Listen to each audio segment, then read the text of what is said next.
جیسا میں نے کہا آخری بات مجھے کہنی ہے اور میری بڑی خواہش ہے آپ یہ مان کے چلیں کہ کافی ہفتوں کے بعد بلکہ کئی مہینوں کے بعد میں یہ بات کہہ رہا ہوں. یعنی عام طور پر لوگ کہتے ہیں کہ آپ یہ بات بار بار کہتے ہیں لیکن نہیں, میں نے جان بوجھ کر کئی مہینوں تک اس ٹاپک کو چھویا ہی نہیں. بس 2-3 منٹوں کے اندر میں چاہوں گا کہ اس ٹاپک کو آپ کے سامنے چھو لوں اور آپ کو ایک بار پھر سے یاد دلا دوں. اور میں یہ بات یاد دلاؤں عمران پرتاپ گڑھی کے 4 لائن کی اس شعر سے جو انہوں نے کہا تھا کہ اس طرح حوصلے آزمایا کرو, اس طرح حوصلے آزمایا کرو, مشکلیں دیکھ کر مسکرایا کرو, دو نوالے بھلے کم ہی کھایا کرو, اپنے بچوں کو لیکن پڑھایا کرو. میری دلی تمنا ہے, میری دلی خواہش ہے کہ سبھی لوگ اور سبھی مسلمان اپنے بچوں کو اعلیٰ درجہ کی تعلیم دیں. اعلیٰ درجہ کا مطلب یہ ہوا کہ زیادہ دنوں تک جو بڑی بڑی ڈگریاں ہوتی ہیں ان کو پڑھائے. میری دلی خواہش ہے کہ ایک دن ایسا آئے کہ ہمارے گاؤں میں لوگ میٹرک تک اپنے بچوں کو پڑھانے پر اکتفا نہ کریں, 10ویں تک 12ویں تک پڑھا کر کے اپنے بچوں کو نہ چھوڑیں. ہمارے گاؤں میں 10 ڈاکٹر بھی ہونا چاہیے, 10 وکیل بھی ہونا چاہیے, 10 انجینئر بھی ہونا چاہیے, 10 عالم دین بھی ہونا چاہیے, 10 حافظ قرآن بھی ہونا چاہیے, 10 اور لائن کے پڑھے ہوئے ہونے چاہیے. یعنی کہ ہمارے گاؤں میں جدھر نظر دوڑائے ادھر ہمیں پڑھے لکھے اور بڑی بڑی ڈگریوں والے نظر آئے. جس مسئلے میں بھی ہم پریشان ہو, کوئی ایک آیت ڈھونڈنی ہو تو ہمیں 10 حافظ نظر آئے کہ جدھر جائیں گے وہ آیت ہمیں وہ بتلا دیں گے. جدھر ہمیں کوئی مسئلہ پوچھنا ہو ہمیں عالم دین نظر آئے, ہمیں گھر کا اچھا نقشہ بنانا ہو کوئی انجینئر نظر آئے, آپسی جھگڑے سلجھانے کے لیے ہمیں وکیل نظر آئے, ہمیں اپنے گھر کے بیمار لوگوں کے لیے اپنے ہی گاؤں میں ڈاکٹر نظر آئے, بلکہ اپنے گاؤں کے ڈاکٹر دوسرے گاؤں میں خدمت کرتے ہوئے نظر آئے. یہ میری بڑی دلی تمنا ہے کہ ہمارے گاؤں میں سبھی لوگ پڑھیں. اور اس کے لیے عمران پرتاپ گڑھی نے جو کہا تھا بڑی اچھی بات, 2 نوالے بھلے کم ہی کھایا کرو, اپنے بچوں کو لیکن پڑھایا کرو. میں سمجھتا ہوں کہ آج اس بات کی ضرورت نہیں ہے.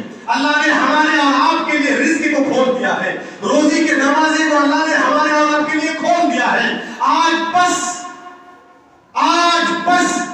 احساس کرنے کی ضرورت ہے اور آج بس اتنا سوچنے کی ضرورت ہے کہ ہم اپنے بچوں کو پڑھا دیں. ہونا تو یہ چاہیے تھا کہ 1500 سال چل رہا ہے نبی کریم صلی اللہ علیہ وسلم کے اس دنیا میں آئے ہوئے, ہونا تو یہ چاہیے تھا کہ ایک بھی مسلمان دنیا میں ایسا نہیں ہوگا جو ان پڑھ ہوتا. کیونکہ اسلام جب آیا تھا تو اسی پیغام کو لے کر کے آیا تھا کہ پڑھیے اپنے اس رب کے نام سے جس نے پیدا کیا. سب سے پہلا میسج جو اللہ رب العالمین کی طرف سے جبریل امین کے ذریعے سے امام کائنات جناب محمد رسول اللہ صلی اللہ علیہ وسلم کو ملا تھا, وہ پہلا میسج یہی تھا کہ آپ پڑھیے. جس اسلام کا آغاز پڑھائی سے ہو اور اس اسلام کے ماننے والے 1400 برس کے بعد بھی اگر ان پڑھ رہے, انہیں لکھنا نہ آتا ہو, انہیں پڑھنا نہ آتا ہو, انہیں دین کی باتیں نہ آتی ہو, انہیں دعائیں نہ آتی ہو, انہیں نماز کا طریقہ نہ آتا ہو, تو پھر ہمارے لیے اس سے بڑے شرم کی بات کیا ہو سکتی ہے؟ کیا ہم اللہ رب العالمین کیا جواب دے سکتے ہیں؟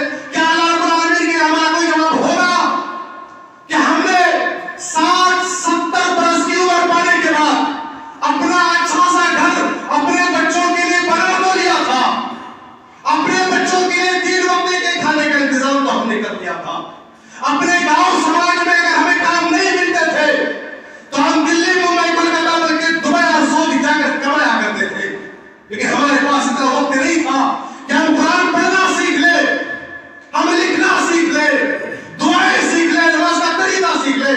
کیا ہمارے پاس کوئی عذر رہے گا؟ کیا ہمارے پاس کوئی بہانہ رہے گا؟ نہیں, کوئی بہانہ ہمارے پاس نہیں ہوگا. اگر ہم وہ چاہتے ہیں کہ ہم اللہ رب العالمین کی پکڑ سے بچ جائے تو جو بچا کھچا وقت ہے وہ اپنی پڑھائی پر بھی جتنا ممکن ہو لگائے اور اپنے بچے کے اوپر تو اتنا دھیان دے کہ آپ دیکھیں کہ اگر آپ کا بچہ 1 گھنٹے پہلے بھی گھر آ جاتا ہے تو سوال جواب کیجیے اس سے. 12 بجے اسکول ختم ہوتا ہے, 1 بجے مدرسہ بند ہوتا ہے, 12:30 بجے تم گھر کیسے پہنچ گئے؟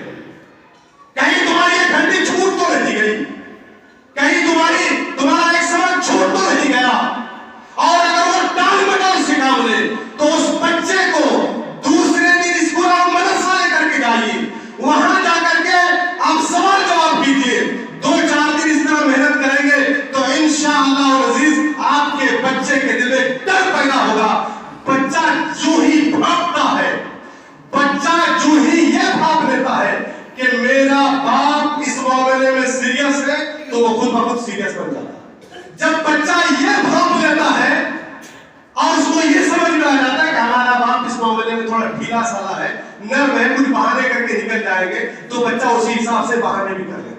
ہمارے ماں باپ کے اوپر ڈپینڈ کرتے ہیں, ہم جس چیز کو ترجیح دیتے ہیں ہمارا بچہ سمجھ جاتا ہے. انہی باتوں کے ساتھ میں اپنی بات کو ختم کرتا ہوں. اللہ رب العالمین سے دعا ہے کہ اللہ تمام مسلمانوں کو زیادہ سے زیادہ علم حاصل کرنے کی توفیق عطا فرمائے. پروردگار عالم تمام مسلمانوں کو علم کی طرف آگے بڑھنے اور خود کو بھی اور اپنے بچوں کو بھی تعلیم یافتہ بنانے کی اللہ توفیق عطا فرمائے. پروردگار عالم سردی کے اس موسم کو نیکیوں کا موسم بنانے کی توفیق عطا فرمائے. آمین. واخر دعوانا الحمدللہ رب العالمین.